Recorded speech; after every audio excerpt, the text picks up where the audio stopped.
Hey guys, welcome back. So today we were on post, and we decided we were bored, had nothing going on. There's a few of us on post, and decided to throw up the phone and record a podcast. So listen in as we ramble on and give us your feedback.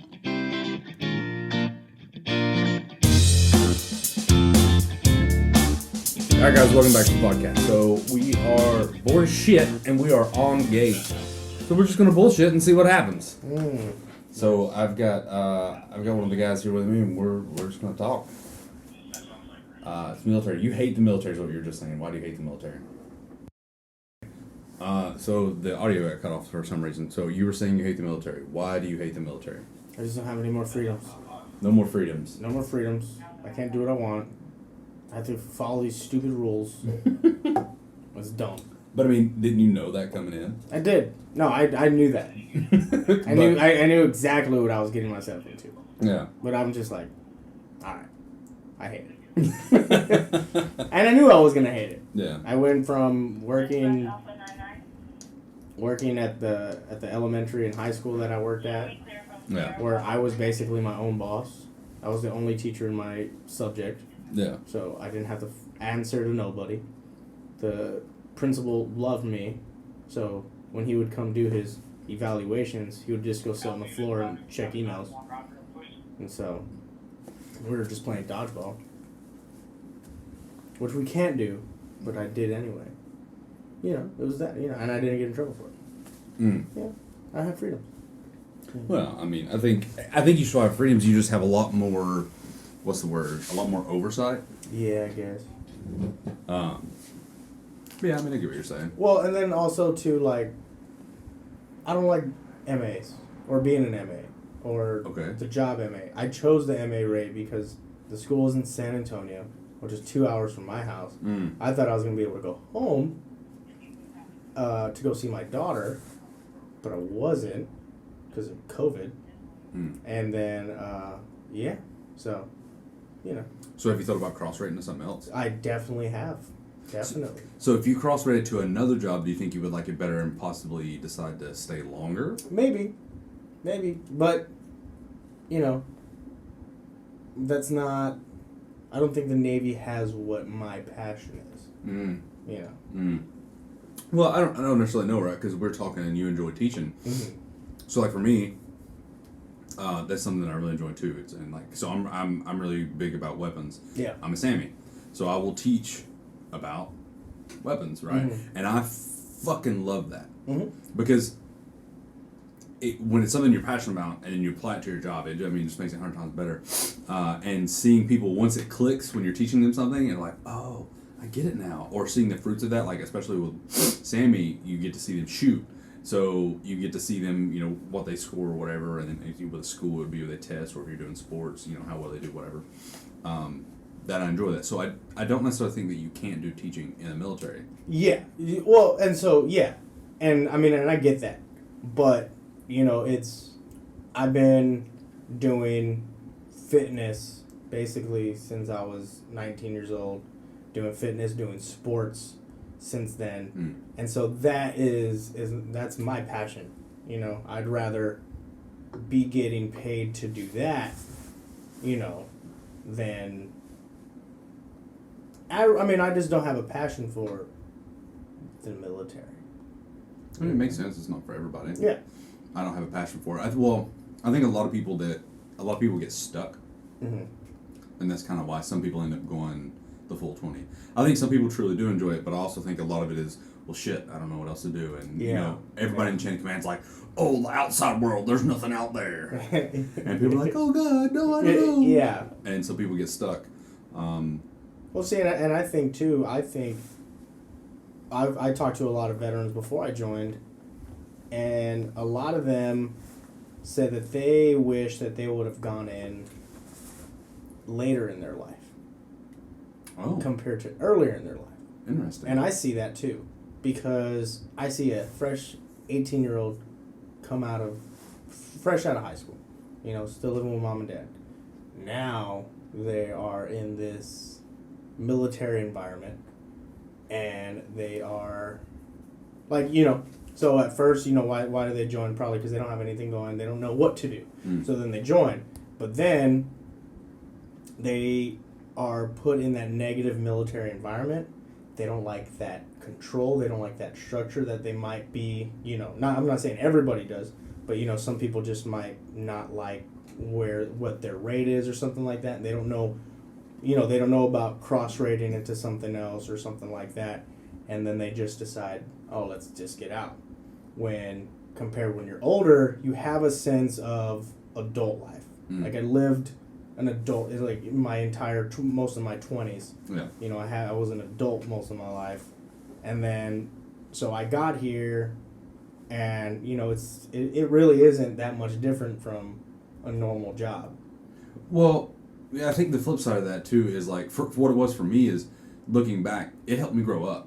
Like I was young and dumb. I was from small town nowhere, and being in the military kind of made me grow up and realize like, okay, this is life. These are some things, and so that was an adjustment for me. But I could also see the other side where you come in, you're ornery, and you're like, I'm gonna rah, rah, rah, because you're still a teenager if you come in at 18 or 19, But yeah, I get that. So I could see both sides. I guess it depends on the person. Yeah, and I feel like I feel like that might be a reason why a lot of people don't really do anything like with their life after the military.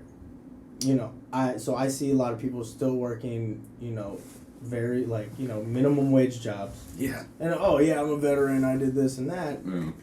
They weren't taught anything really. They weren't taught those life skills.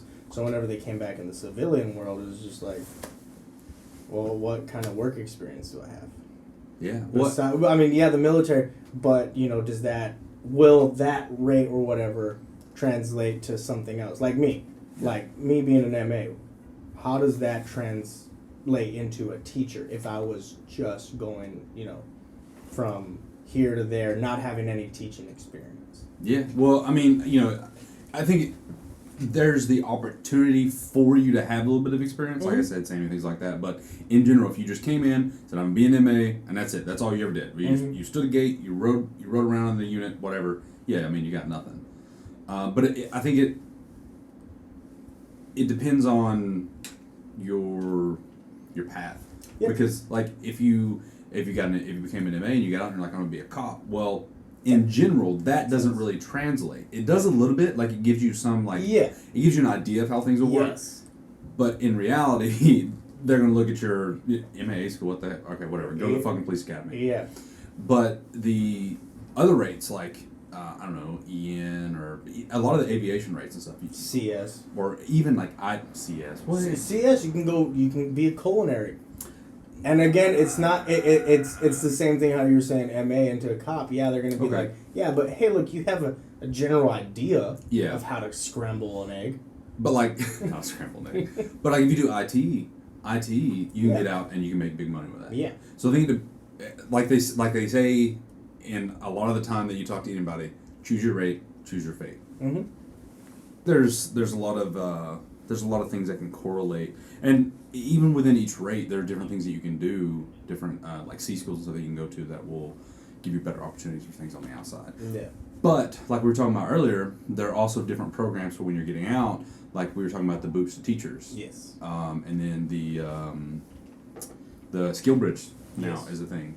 So there are opportunities, but yeah, it's a weird spot. Like when you're young, you come in, you're just like, yep, that's what I want to do. That's what I want to be. I'm gonna be a, in quotations, cop. Yeah. And you become an MA, or I'm gonna work with computers, and you become an IT. But then, we were talking about cross rating. We have like one of the guys he works with us. He's cross rated 3 times. Yeah. Since he's been in. That's insanity. That's crazy. But I mean, you get a lot of different experience that way. Yeah. What blows my mind though is you hear those stories, but then if you talk to anybody, they're like, man, like any career counselor or anything, like, oh, your rate's closed. You can't cross rate. Yeah. What the hell you mean I can't cross rate? Like, this guy's cross rated 3 times. Yeah. Well, and when I started talking about it, someone was saying, yeah, no, you can't. Like, you cannot cross rate out of MA. Yeah. And like it's super difficult. Yeah. And I was like, well, that sucks. Yeah. But. Yeah, it's an issue on the higher level. I think you weren't in at the time, but about 2, 3, 4, I don't know, 4 or 5 years ago. They were trying to basically take away the rates. Like, this is going to be your job, and you're going to have like a series, right? And this is going to be your series code, and then you're going to be able to cross-train into other rates. So, like, if, as an MA, there wasn't really much opportunity for us to cross-train into another rate because we don't really connect with any other rates. Unless somehow we were, I don't think this is connected at all, but CS. The closest would be something like in like special warfare. But again, that's not us at all. So, but other rates had the potential, like maybe an IT could do some FC work, or maybe, you know, and so then they could have moved them around to different platforms where they needed them. But then everybody got so up in arms because like, no, you can't take my rate away. I've been and they stopped that. But I thought that was a really cool idea to be able to like, like, hey, you know what? My next command, I want to be an IT. All right, go to school. Yeah, that'd been fucking awesome. That would have been dope. Alas, that did not work. No. You know another thing? I think that we need to do to younger sailors is help them find what they're passionate about. Because I feel like that's another thing. That's another reason why these guys just get in, get out. They don't know what to do with their lives, whatever. Because they don't have a passion for anything, you know. I feel like we need to be able to help them. We need to guide them to find, like, help them find that passion. Like, what are you passionate about? You know, how you said you're passionate about guns. Yeah. I'm passionate about teaching. Yeah. You know, we need to help. And, I mean, if you tell an 18-year-old, what are they going to say? Oh, I don't know. Well, some of them might know, but it's... Some of them might. Yeah. No, I get that, and I agree, but but that also ties into the cross-rating issue, because if you came in as an MA and you're like, yo, fuck this, I've discovered over my 2 years in the Navy that I am passionate about cooking, and I want to open a restaurant, I want to do blah, blah, blah. Well, at that point, you talk to the NC, and the NC's like, nah, sorry, can't cross-rate out. We should make that an easier transition, because if you look at it as the same as this person is going to leave the Navy, they're going to leave the Navy anyways. Yeah. Why not retain them and cross-rate them into something else? Exactly. They've already been through boot camp. Yes, you have to send them back through A school. But the boot camp part, that long part where a lot of people fell out and shit like that, you don't have to deal with that again. Yeah. Send this guy who's already trained up, who's already in, send him to A school/C school. Get him into where he wants to be or she wants to be. Yeah. You can keep people longer. Yeah. Yeah. But yeah, so you can keep people longer, and you would boost them morale, right? So that's a big issue. Is a lot of people get stuck in a rate and like, I'm unhappy, but if I could cross rate, I could do something I would enjoy. Yes. Like for me, there was I don't think I could do anything else besides this job, because, you know, carrying a gun, we aren't typical law enforcement, but when we do get to do the law enforcement thing and I get to help people and things like that, I fucking love my job. Yeah. But I also can't imagine doing anything else where I don't carry a gun daily and I go sit in a cubicle, because that's a whole different experience. The type of things that we talk about on Gate and the experiences we have together, we are it's a whole different feeling. Yeah. It's like you go into a cubicle and it's like, hey Bob, I gotta get this emails. Yeah, emails done today. You get a spreadsheet done? Yeah, man. Spreadsheets. That's it. You know, and you don't really. I don't know. It's just different. Yeah. Here we're like, we go through the suck together. We're out in the rain. We're out in the cold. We're out in the heat. We're out in the snow. We're out whatever. Yeah. We're here. We're doing it. So we all get it. We understand. But I don't know, it's just different, and I don't think that I can do anything else. No, and I understand that too, and you know, so it's crazy. So like, you know, like I said, I really don't like MA or whatever, but well, yeah. So yeah, you know, like my big thing, you know, going back to teaching and coaching, one of the biggest things that I really enjoyed was the community. So us being where we're at, you know, we have community right there. So Halloween, I was giving out candy to the cars that were coming out. Oh, nice. And then I told the unit to go through the neighborhood and tell them that I have candy. So I had about Probably I had several families walk to the gate, and I gave candy to the kids. One kid was a dumpster truck. That's cool. And he was like, I was like, what are you? He was like, I'm a garbage truck. And it was like legit. Like he had the little things in the front, you know, to grab the cans, whatever. I was like, that is dope. He had 2 little flashlights for the headlights. Yeah. That was dope. And then Christmas, I was in the unit. You know, they had a little thing right over there. I was in the unit, and I was singing Christmas carols through the little PA. That's awesome. Yeah. And so, you know, like, I couldn't do that probably doing anything else, you know? I mean, I would, but it would have to be, like, volunteer work or something like that. I was at work doing it, you know? Well, it's funny you say that, though, because those guys, they can do that during their work time. That infuriates me. Like, these guys can come in and be like, oh, hey, Chief, I got this volunteer event going on. Is it cool? And they're like, oh, yeah, it's volunteer. We got nothing going on. Go ahead. Yeah. If we have nothing going on, we still have to fucking be here. Yeah. But, yeah. I think that's really cool that you did that. I haven't seen that. That's a cool idea. Yeah, and I was like, you know what? It's a small little, you know, community. I was like, you know, I didn't see anything wrong with it. You know, I passed it through the watchman. I was like, hey man, is that cool? He's like, heck yeah, that's cool. You know, it's not bad at all. Yeah, well, it kind of works here because the housing is literally right outside the front gate. Yeah. But it's military housing. It may be outside the gate, but it is military housing. So, like, if it was somebody, if it was like civilian housing, then it would be a little different. Yeah, that's really cool. I do enjoy that kind of stuff, being out in the community. Like, for here, I had this cool experience where I went down for a little bit. So there was this one van that used to come through the gate all the time, and me and the mother got to talking because she was like, "Oh, where are you from?" Yada yada yada. Because their plates were from where I'm from, and so I asked them about it one day, and we got to talking, and their daughter's in the back, and she, like, I always say, "Oh, hey, what's up?" Or, you know, I would talk to their kid, and so I went down for, I don't know, a week or two because I had surgery, and then I came back from leave, and this lady came through the gate. She didn't have her daughter with her, and she's like, "Oh, where have you been?" And I was like, "Oh, I had surgery." She's like, "Man, my daughter asks me all the time, where's my favorite gate guy?"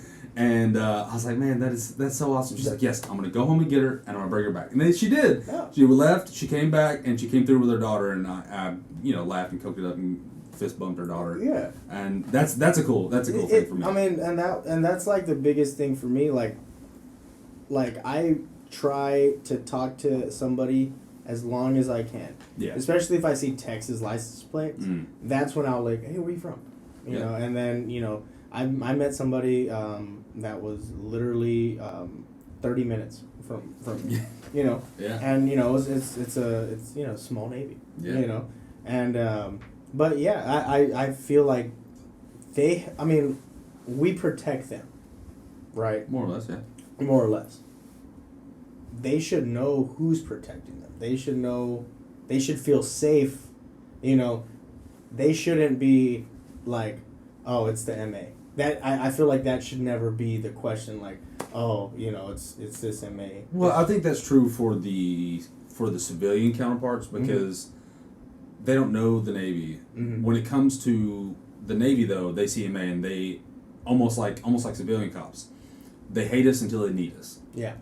Well, see, and that's what I'm trying to like fix. Like when the Navy people are coming through, you know, because I mean, you know, brothers and sisters. You know what I mean? You know, we're all one team, one fight. Yeah. You know, like it shouldn't be like, oh, you know, it's the MA. Yeah. You know, it should be like, oh, hey, what's up? You know, they should be able to talk to us. You know, just like normal. You know, that's, like I said, one thing. Like, I try to talk to somebody as long as there's a dude that comes through. I'll talk to him for like 10 minutes, sometimes, and then I'll let him go. Yeah. Or you know, and you know, I feel like you have to make those connections. Yeah, I mean, I definitely agree. It's what's weird for me is it's changed so much since I came in. Like, Not necessarily in that particular aspect where you're connecting with people outside of the rate or outside of the job, but like when I came in as a section every weekend that we were off, we're like, hey, what are we doing this weekend? Hey, whose house are we going to? Where we go do a cookout, or we'd always do at least one day where we did something together. Yeah. And now it's like I can't convince somebody to do anything anymore. So that sense of community is gone, at least that I've seen. Oh, see, and that's why, and I saw that when I kind of got here. So when I first got here, that first week when I was checking in admin or over there, well, anyway, I brought 24 donuts. You know, for everybody. You know, for all the reservists, everybody doing all the paperwork for us and stuff like that. And I even told the MAs, I was like, hey, I got some, donuts. And then when I went to the hospital, same thing. You know, that first Friday I was there, I had donuts and stuff like that. And, someone was like, you brought donuts? Why? I was like, well, it's Friday. It was payday. I was like, I take care of my own. Yeah. And then when we went to those 12-hour shifts, every weekend we had to work, every Saturday, I'd bring pizza. Yep. For us. Oh yeah. Yeah. And because that's, we're in the shit together. Yeah. Like pizza makes it better. Yeah. So, you just, I feel like you just gotta take care of your own and stuff like that. And, I've tried to like hang out with as much people as I possibly can. Yeah. So, yeah. But there's people that are like, nah, they don't want to mess with so and so, or like they don't want to mess with me. So it's just like, okay, cool. Like, it is what it is. And some of it stems from rank, some of it stems from this, that, and the other. But it's like, if we're trying to do something all together, it doesn't matter. Yeah. Whenever I used to have my big events, one of my favorite times is during the holidays, right? Because you have sailors, especially young sailors, they're away from home, they've been away from home, they don't have anybody. So instead of just inviting that junior sailor by themselves to like single them out, I would invite everybody because I love people, and to me, you guys are my family. So I like Thanksgiving, fucking one of my favorite holidays. Yes. I will literally invite every section. I'll go to every section or go to somebody in that section, hey, put this out for me. And every section, hey, I'm doing Thanksgiving at my house on this day. Yeah.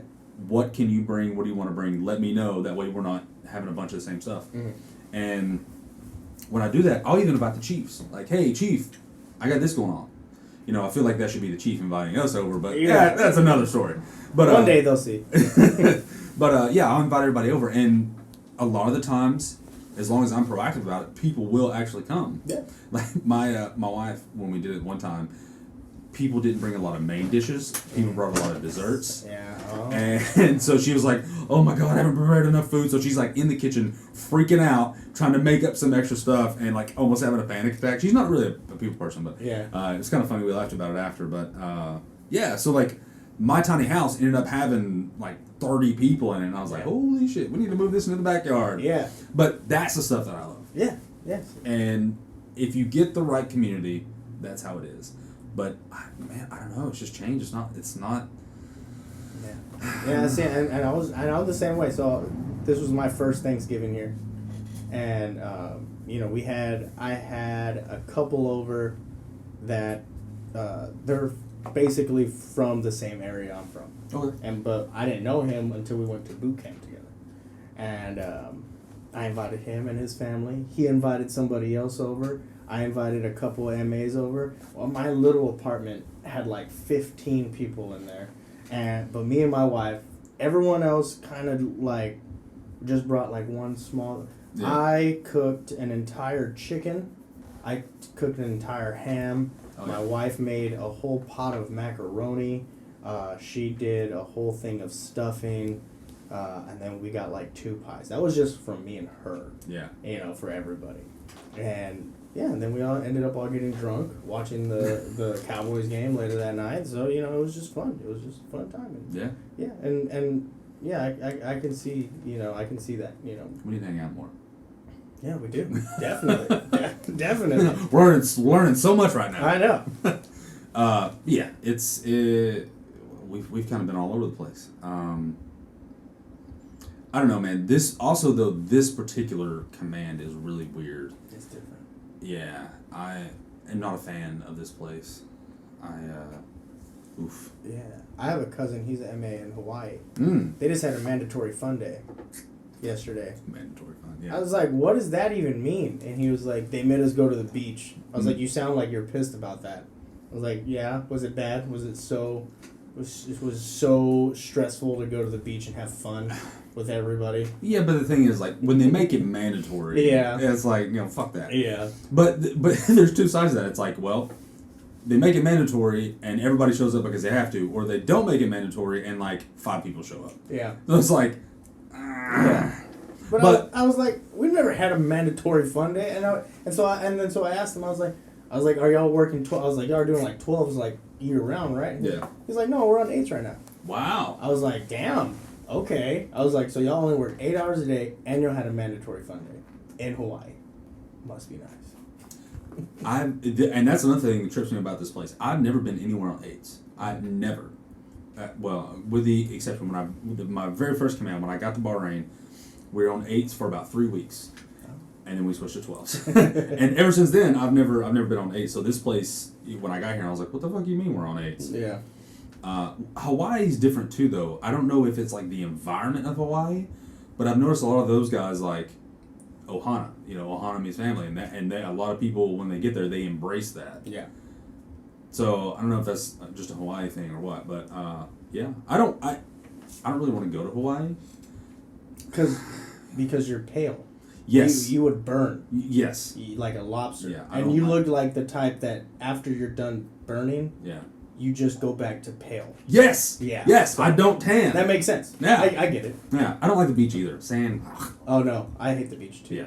Being close to the beach, I never really liked the beach because the sand is just messy. Yeah, it gets everywhere. Yeah, I'd rather go to like a river. Yes, put me in the woods somewhere. Exactly. I was talking last night with M1, or no, I'm sorry, GMS. GMSS. I don't know. GMS1, I think. Yeah. Fuck, I don't know. Anyways, we were talking last night about camping, and I was like, yo, I would love to go on like a 3-4 day, maybe week-long river where you get like a couple canoes, and you and your buddies just hop in the canoe, and you just go down the river all day, and then when it gets close time to camp, find a spot on the bank, hop off, set up campsite, and in the morning, you get up, pack up, hop in the canoe, and keep going. Do it again. Yeah. I thought that would be fun as shit. That'd be terrible. Yeah. And then like where was I at? I was at one of my commands and I was like, hey, let's do a group camping trip. Oh, I was in Washington because it's beautiful up there, man. There's all woods. And I was like, let's do a fucking group camping trip. That'd be fun as shit. And it'd be good exercise. We could go hiking, do stuff like that. We can make it like a team building. Yeah. Kill a mountain lion with your bare hands. Just yeah. Manly stuff. Make your own beef jerky. Some people are on board with it. We ended up not making it happen because not enough people were interested, and other shit went down. But yeah, that's the kind of shit that I enjoy. I don't want to fuck the beach. No, yeah, fuck that. Something else you were talking about earlier, boot camp. Yeah. That was when the audio cut out. But so you were saying you came in during COVID. Yes. So you went to MEPS, and then what happened? So I get to MEPS. We wait for a flight. Fly out of San Antonio. Land in Great Lakes. It was just one shot. Boom, Great Lakes. We go. They weigh us, and then they give us a baggie with lunch in it. Those bag nasties. Yeah. They had the Uncrustables with the crackers, the chips, and I think a Capri Sun. Or it could have been a Gatorade. And then you just sit there, and you just wait. I probably sat. I got lucky. So the guy that I had left with, he immediately broke off, and went to go find where we needed to be. Yeah. The other group, we hadn't eaten or anything like that, so I was just they were like, hey, yeah, look, let's go to Chili's, or let's go to here. So we hung out in Chili's for a little bit, and then I think we went to Dunkin' Donuts to get a coffee or whatever, and then we're like, all right, we should go look. So then we find our exit, and then there's the nice people of the United States Navy waiting there. yelling. Yeah, of course. Get the fuck over here! We're like, oh my god, this isn't a public airport. Jesus Christ. Yeah. And so, people start like sprinting, and then they weigh us, give us our bag nasties. But, like I said, that dude was like in the front line, the guy that I left with originally. Yeah. He was like in the front line. I was like, dude, that's so sad. This dude sat here for like 2 hours already. Yeah. Crisscross applesauce on the concrete floor. And I was like, I just got here. So I'm sitting there and I'm just waiting. And, we waited about maybe an hour and a half. They put us on a shuttle. And they took us to Wisconsin. I forgot the Army base, but yeah, they took us to a reserve Army base up in Wisconsin, about 5 hours away. Jesus. Yeah. So you flew in and then had to drive. And then drove, in a shuttle bus where they kept on playing the same DVD of some general talking about the Navy core values. Oh, and you can't sleep. Oh, no, you could sleep. Oh, okay. Yeah. And then the 10 general orders. 11 general orders. Damn, look at me. I'm horrible, maybe.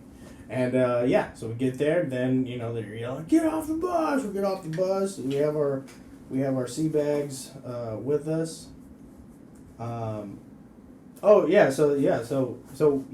First, we went to... So you went to Great Lakes. We went to Great Lakes. Then we went to... processing. Into the processing. We got our... and they gave us all of our uniforms and everything like that. Once we got all of that... Then you loaded back up. Then we loaded back up, and then we took back off. Okay. So then we got there, yada, yada, yada. 2 weeks in a 2-story barracks type deal. It was... the bottom floor and the top floor each, and it was broken up into 4 quadrants, and each of that was 5 people. You could not step out of this little taped line to do anything. If you needed to go to the restroom, you had to ask, but other than that, it was stay right here. But we couldn't sit down on our beds. We couldn't sit down on our little wooden chest that we had where we had all of our stuff in. It was sit on the floor and read your study guide for 8 hours a day. We had breakfast. We would line up information to go to breakfast. We would come back. We'd go to lunch. Come back. Go to dinner. Come back. Shower. Go to bed. We had watches. And then, So, your boot camp experience was 2 weeks longer than... Yes. And while you were there... So, they actually took 2 weeks, that 2 weeks out of the boot camp. Oh, okay. So, that 2 weeks in quarantine, they actually took 2 weeks out from boot camp. Oh, yeah, so okay. boot camp used to be, 8 weeks long. But because of that, it was technically like 6. So then I'm missing the purpose of you going there. Because if you were still kind of going through... You essentially did your P-days at a separate location. No. No? No. So, no, we didn't do the processing part there at Great Lakes. We just got our gear. Right, but that's what I'm saying. Your P-days. So when I went through my P-days was there at Great Lakes. Mm-hmm. They basically said, all right, we're going to, in quotations, quarantine you while we do your P-days here. Is that what happened? And then once you end up back at Great Lakes, you went to your ship? So when we got back to Great Lakes, they put us in our division. And then we, and then we spent 2 days in one of the main ships or whatever, and then they were like, all right, we're going to go down to our ship. Mine was ship 14. So that's when we made our transition all the way over there. Then we started all of our P-Day stuff.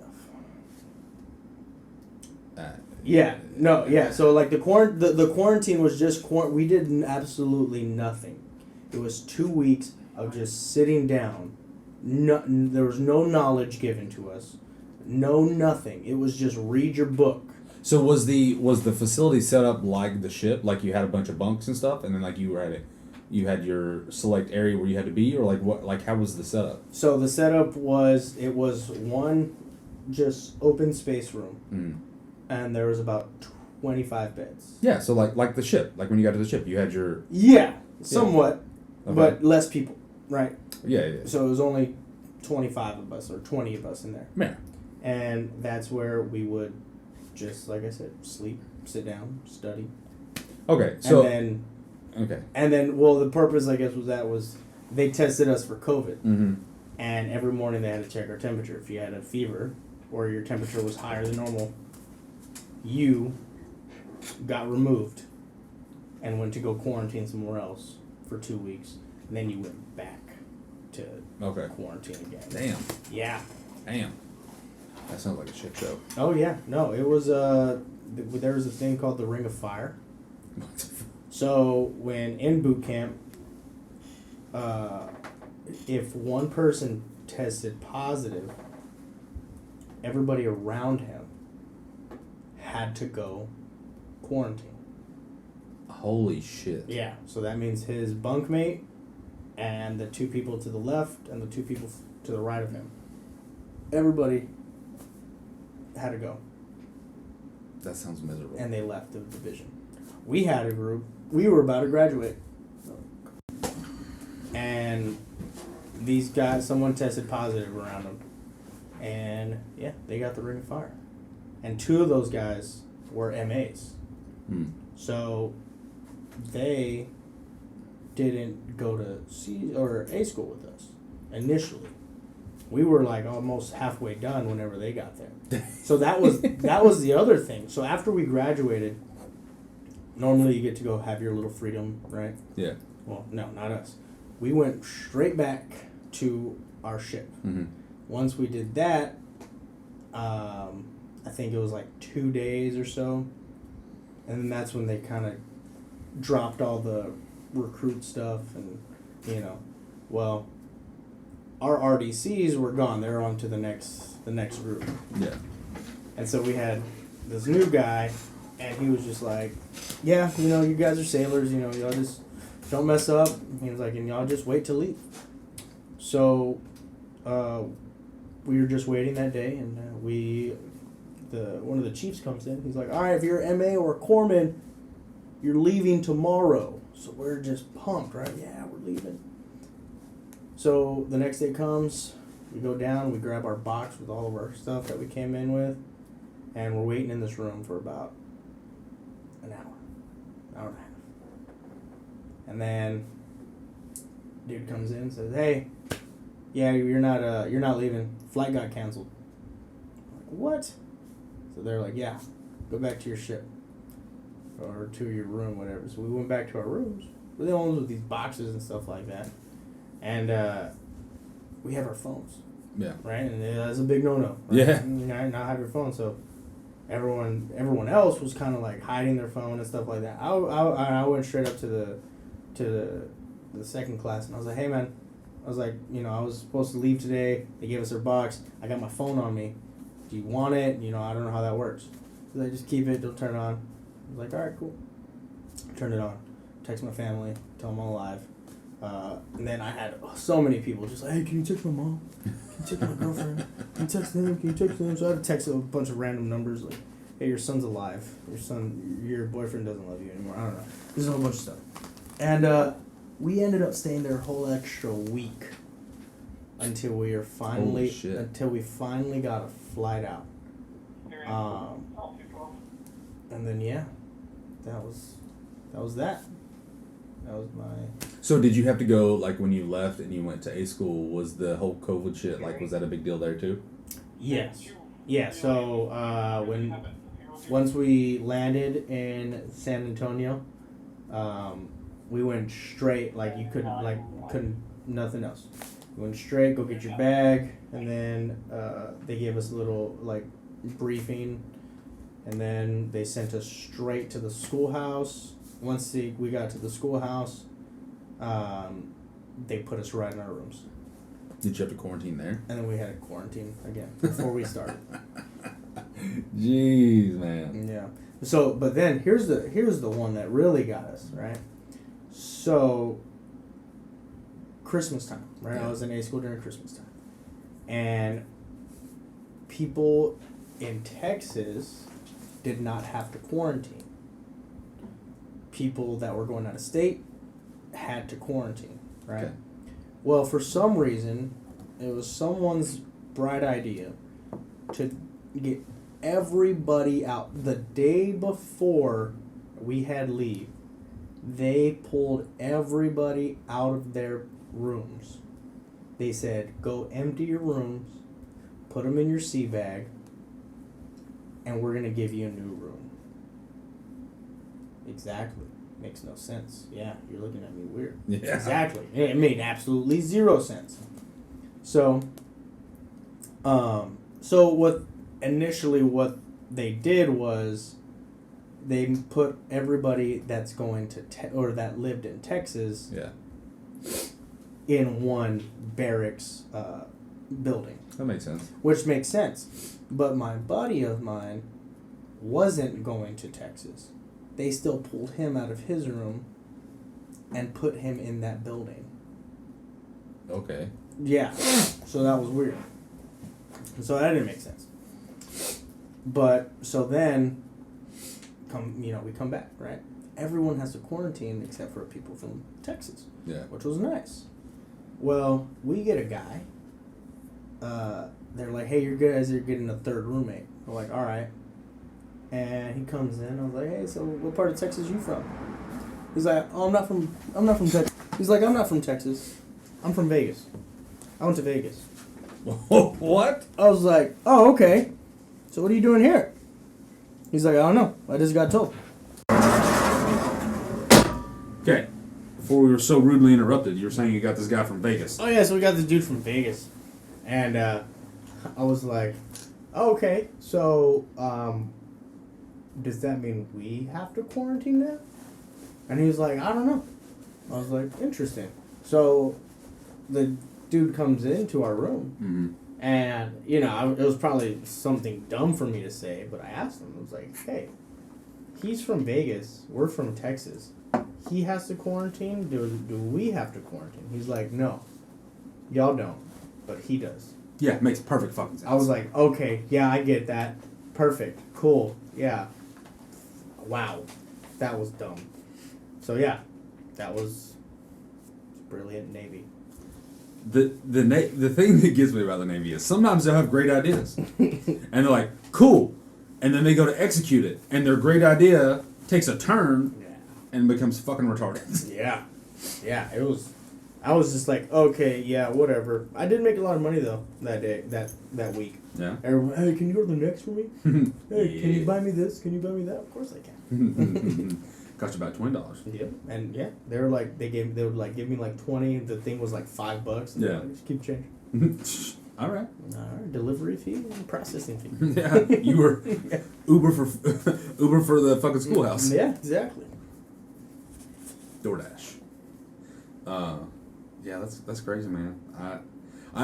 I COVID. This whole experience has just been insanity.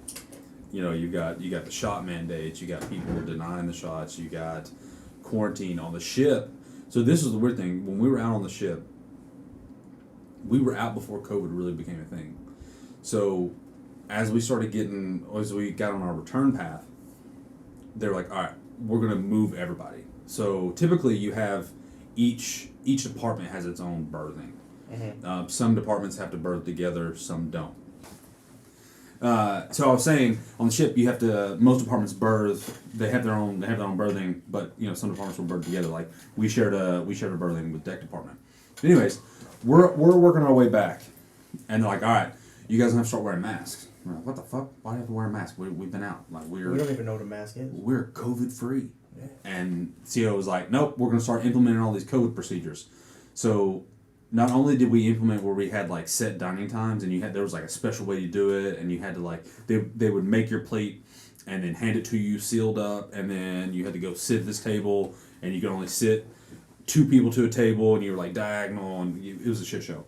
Anyways, they shuffled our berthings. So they took 10 MAs, and they put you in a berthing with 10 people from different departments. So you had such a huge mishmash of departments in all these different berthings. And the thought process was, all right, if one person gets COVID, then if they infect their berthing, they're only infecting a small portion of people from their department. Whereas before, it would hit their whole department. Yeah.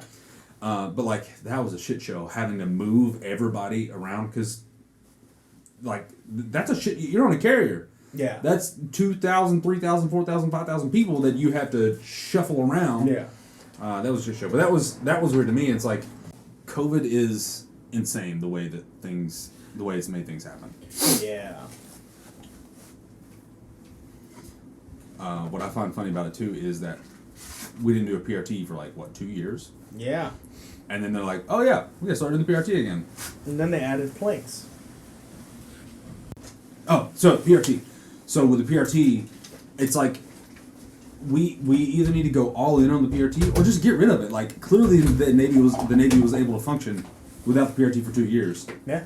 So, and I understand you don't want a bunch of fat asses running around, but we are the fattest branch.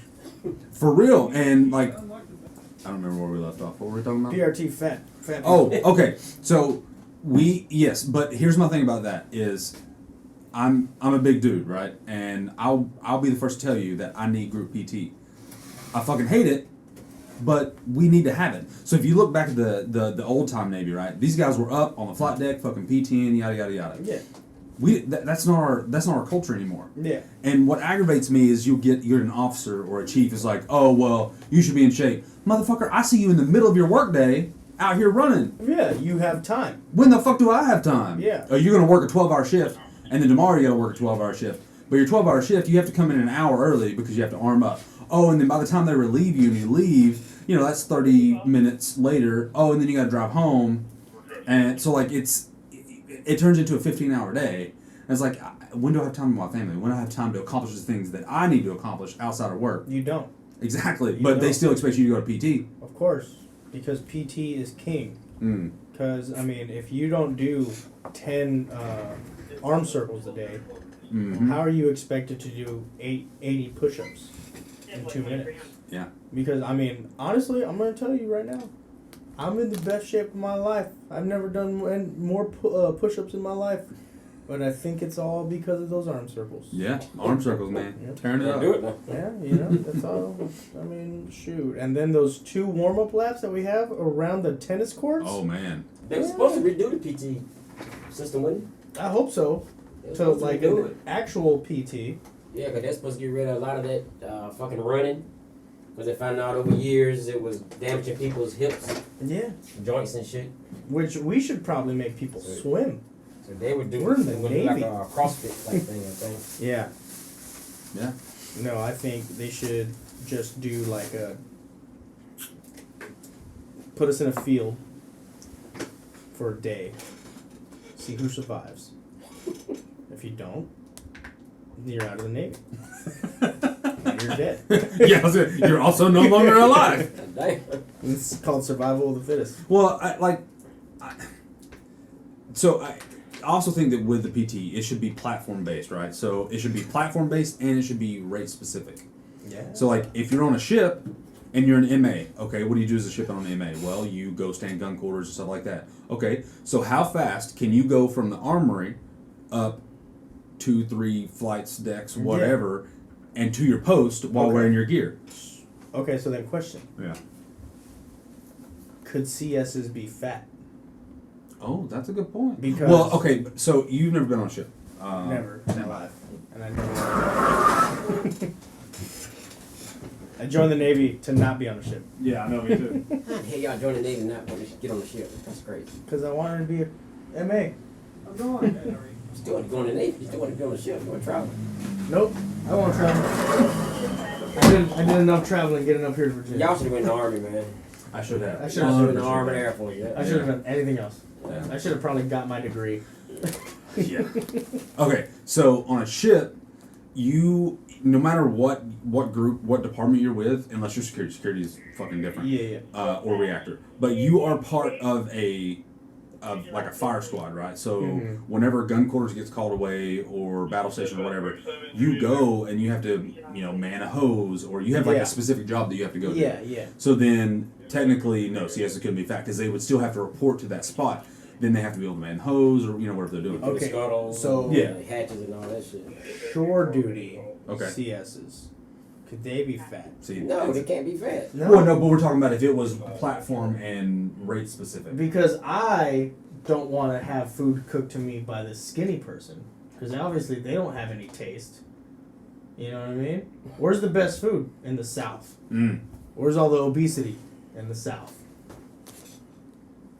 You're not wrong. Big people know how to feed you. Yeah, you're not wrong. You know what I mean? I'm just saying. They know flavor. Spice. Spices. Yeah, not a little bit of salt and pepper. We need actual seasoning. Yeah. So, well, I mean, obviously there's some stuff that have to be worked out. But if it was platform and rate specific, so like if MAs were on shore, we're never going to chase somebody for a mile and a half. No, we should. Fuck you.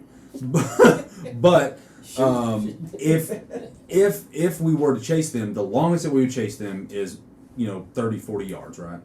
So why not do a 40-yard dash? And that would be part of our test. And our full gear.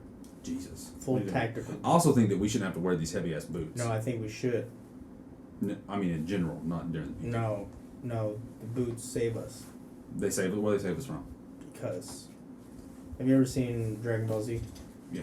Okay. You know how he wears that turtle shell. Yeah. And it's super heavy. Yeah. That's what they're doing. So and then when he takes it off, he's like super ripped. Exactly. So whenever we go home, and we get naked for our wives, they're less disgusted.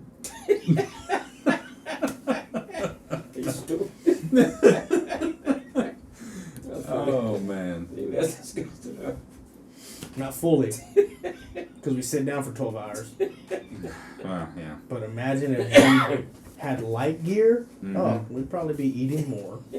Well, hell, we eat more anyways. That we fuck up our schedules. We're on night shift for fucking forever, which is horrible for you. I love it. What are you talking about? Oh, don't get me wrong. I love night shift, but if you look at the fucking science and shit, working 12-hour days and being on night shift, it takes years off of your life.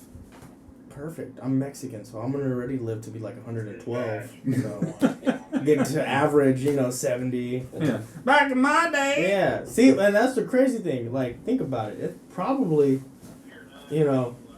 Hispanic can probably live to be 120 years old. Yeah. But they work themselves to death. And they end up dying at like 80. Imagine if they didn't, they relaxed a little bit. Oh, 120 easy. Yeah. You know? Yeah, good genes. Good genes. Yeah. We were talking about the water thing. You know what trips me up? It's people that join the Navy but can't swim. Yeah, that's weird. What? What? Yeah, that was me. Yeah? I used to drive boats, man. I love to drive boats. Oh, we have a new addition to the podcast. Just another guy came up to gate with us. Oh, we're doing a podcast. Yeah. Oh, were you? Yeah. We still are. Yeah. So you couldn't. You decided to join the Navy, but you couldn't swim. Yep. Why? Why were you like, I wanted to travel. But you couldn't do that in the Army or Air Force? What's that? Army nah, or Air you Force? ain't gonna travel in the Army or Air Force. Shit, they got some of the best bases. They got bases in Germany. You gonna go to one base, Germany, like that's where my son at now. He gonna stay there 3 years.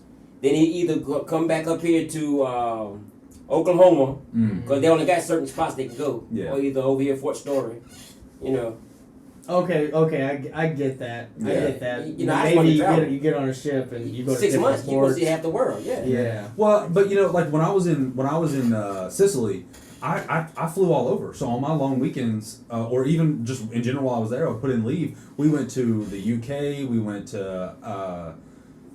I'm brain farting real hard right now. We went to Malta. We went like all over Europe. Yeah. So I mean, like even though he's in Germany, he can still travel all over. Oh yeah. But why not travel free? Yeah, you're right. You're right. Travel free. Here's the point. Here's the point. Well, for MAs for the longest time, like there wasn't a shit ton of spots on ships for us. So I went 10 years before I ever saw a ship. And even then, I was like, "Fuck, I gotta go to a ship." Like I avoided it for 10 fucking years, and finally, like, "Nah, bro, you gotta go. We got you." That's crazy. Did you have fun? I fucking hated the ship. I literally wanted to kill myself. Nice. I'm glad you did. It ain't for everybody, man. It ain't for everybody. Well, I had a shit chain of command. At first, it was really good, and then it changed. Yeah. But yeah, ship was the worst time of my life. However, though, being out there were moments where I'm like, man, I can understand why people would love it out here. Mm-hmm. But also, I was on the cruise that didn't hit any ports. Nah, that sucks. Yeah, so I think we had 4 beer days. Yeah. It was. That sucks. It was brutal. That sucks. Yeah. You can have still beaches all you want to, but still you need to get in the port. It's not the same. Yeah. So are you traveling Carnival? Yeah, might as well be. Or Disney? Yeah, I've never been on a Disney cruise, but I bet that would be fucking phenomenal. I've never been on a cruise before. Really? Yeah. You should go on a cruise. They are a blast. I heard. So we went on a cruise out of Germany, and it took us to. We went to Russia, Sweden, Denmark, all the Baltic countries. That was a lot of fun. Oh, Yeah. Highly recommend. interesting. Would do again. Maybe I should. Although it's different if you do it in a different country, it's weird because every announcement that they make, they have to make it in 4 or 5 different languages. But if you get on the ship, you can get all the cruise you want, man. Well, Yeah. Got a lot of work too. I also don't get to see my child or wife. Yeah. Yeah. See, that's the main thing why I don't want to go on a ship. I don't want to leave my children. Yeah, it's an experience though, man. It is an experience. An experience I don't want to have. I love my children. Or my I child. do too, but No, yeah. you got a job, man. Yeah, I mean, it's cool, the pay's good, but I like my kids. They're cool. Yeah. She wakes me up at 4 hours into my sleep, and that's fun. But yeah. I'd rather not, you know what I mean? That's where I'm at. Yeah. Well, why'd you join the Navy then? Because I knew if I was gonna be an MA, there was a giant chance I wasn't gonna go on a ship. So I was like, hey, I just need to be in the military for 4 years, finish school, and then I go back to teaching and coaching. But you didn't think about the Army or the Air Force and none of that? No, because I was scared they would send me out on a deployment or something. Air Force ain't going to be in the deployment. So I had a Just buddy like being in that college, man. I had a buddy that was in the Air Force, and they basically homesteaded him out of Georgia, and his deployments were far and few between. But he went to Turkey a couple times. Yeah. But other than that, he was in Georgia for the whole time he was in the Air Force. Exactly. Yeah. Just like being in college, man. I mean, they got the best of everything, bro. Yeah. Mm. They are truly like a business. When I was in SIG, I worked with Air Force. They ended up moving some of their equipment into our dispatch, and so I worked with them a little bit. And I was talking to one of the guys one day, and he was telling me about their version of captain's mast. Mm. He was like, "You guys do this open captain mast where everybody shows up." He said, "We don't do that shit. If you get Article 15, you go see the skipper by yourself." And he's like, all right, sit down. And you sit in an office and talk. And he's like, hey, so what's going on? I'm like, what the fuck? Yeah. The Navy, they want everybody up there. Mm-hmm. I feel like because the Navy is stuck in old traditional way. No, but they want your whole chain of command up there. They want to find out what's going on. Because it might not be you. It might be your division officer or your chief is fucked up, Yeah, but even then, I've been the MA at Captain's Mast, and they don't even. I've never seen them go into deep questioning with the chain of command. What they'll do is they'll talk to the sailor, be like, "You did this. Do you have anything to say?" And typically they say yes or no, and then they'll look at the chain of command. Before I give sentence, do you guys have anything to say? And they'll either talk shit about the person, or they'll say, "Man, he's a good sailor. I don't know what happened." Blah blah blah blah. But never have I seen them be like, "Hey, Chief, so tell me about XYZ or what led up to this," or have their third class or the first class in there be like, "Hey, what happened in the first class?" Go, "Oh, fucking Chief said do this." I've never seen that. Well, that's the newer version Navy now. Yeah. I mean, I don't what downplay that, but the Navy now is not about their people. No, They not don't at give a all. fuck about the people. No, they don't. Back then when I came up, your division officer knew everything about you. Yeah. Because 9 times out of 10 he hung out with you or whatever. Mm-hmm. But when he went to mass, he was able to tell everything was going on in his family, and they cared about the people. Yeah. But now the Navy don't give a fuck about the people, bro. That's They so quick that because they try to make themselves look good, and they think by writing somebody up or getting them kicked out the Navy that makes them look good. And technically, it makes you look like shit. Yeah. Because your guys are the ones fucking up. Exactly, man. And it says got rid of so many good people, man. When I first got here, I mean, they were just writing these guys up for anything. Good guys. Don't try to save them. Don't try to help them. Yep. They wrote a guy up for leaving, kicked them out of the Navy for not putting the cone out there in the damn thing out there. No way. Shit, man, they was. And this dude, man, was he was like a squared away guy, second class. You know, he was doing wrestling for the Navy, whatever. He fucked up. Instead of trying to help him get him EMI or something, wrote him up, kicked his ass out of the Navy. Yeah, it's like we were talking about a little bit earlier. Like, the Navy's changed so much since I came in. Like, you don't... Man, when I was on the ship, it tripped me out to have all these divisional people come from other places and be like, yo, we want to send this guy up. Okay, well, what do we do? Well, he was late to muster. Okay, how late was he? He was like 10 minutes late. Bro, did you fucking talk to the sailor? Stop being a fucking dickhead. Be a leader. Talk to your sailor. Figure out what the fuck is going on and fix it. That's it. Instead, they just let's send him up. That's a quick thing. Write him up. Yeah, he was UA. No, bitch, he was 10 minutes late. Yeah. Write him up. Send him to man. That's wild. Yeah, but it's changed so much. They don't care. It's all about me. Yep, what makes me look good? How can I advance? Fuck my people. You know. Yeah. That's how you look good when your people advance. You know. Yeah. You know. Yeah. And I was in the Navy 24 years. I never wrote nobody up. Yeah. No, I ain't writing nobody before. If I wrote you up, you had to really. You have to fuck really up. mess up. Fuck up or Yeah. something. But I'm not writing you up for no bullshit. Yeah. I'm gonna work the shit out of you. Mm-hmm. Or you gonna pay me back now, but I Yeah. ain't gonna send you the mask and fuck your shit up, you know. No, Yeah. no, I'm not. One of my big things that I always used to say is everybody gets one. Yeah. Everybody gets one. You fuck up one good time. After that, we'll talk about it, fix the problem, and then if you do it again, then we have to have a different conversation. Yeah. But I'll give you multiple chances before I'm like, listen, this is above me now. Like you're clearly not getting the message. Yeah. Yeah. It's going to take a lot for me to get to that point. Yeah. That's wild. Yeah. And then now they don't let the first classes or the second class handle it now. You know, it's always got to go to the chiefs. So if we go to the chiefs, the first thing they say is, well, let's write them up. You know. Instead of, hey, let's fix them. Mm-hmm. Yeah. Handle it. You know, first class, you take care of it. Yeah. Yeah. When I was first class, I never wanted to see my chief. Yeah. For what? He used to get mad at me. You know, we do evolutions, you know, we drop boats or whatever. Give me a call, man, when y'all ready to do this shit. When he come out there, the boat's gone. Man, I don't need you out here around me. Yeah. You know, babysitting me, shit. Stay in the man.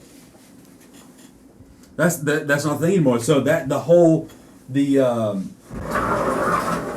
the outlook of the Navy has changed. Oh, you guys are deck plate leaders. Mm-hmm. You need to be out there. No, man, you are between me and my Divo. That is your job. That's it.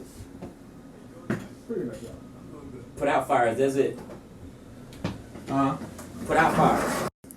But yeah, so it's changed so much because it's like, so the first classes are supposed to be the one, they're training to be a chief, right? So they're supposed to be leading the sailors and doing the things, and the first classes are the go-between between the rest of the sailors and the chief.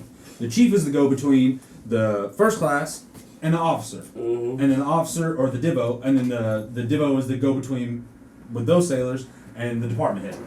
That's the way, that's the way it should work. But instead, now the chief's got to be so involved, it becomes so easy. The chain of command is broke down. The sailors, a seaman or an MA3 is like, yo, I'm going to go talk chief. Mm-hmm. No, motherfucker. No. That's not how this works. Yeah. Did you talk to your second class? Did you talk to your first class? Yeah. Now, I'm not saying there's nothing wrong with... But they even put it in numerical order for you. Yeah. I'm 3. I need to go talk to 2. Yeah. And you talk to 1. Yeah. All right, folks. Well, it looks like that's where we're ending today's podcast. Shit's getting changed, so we'll see you later.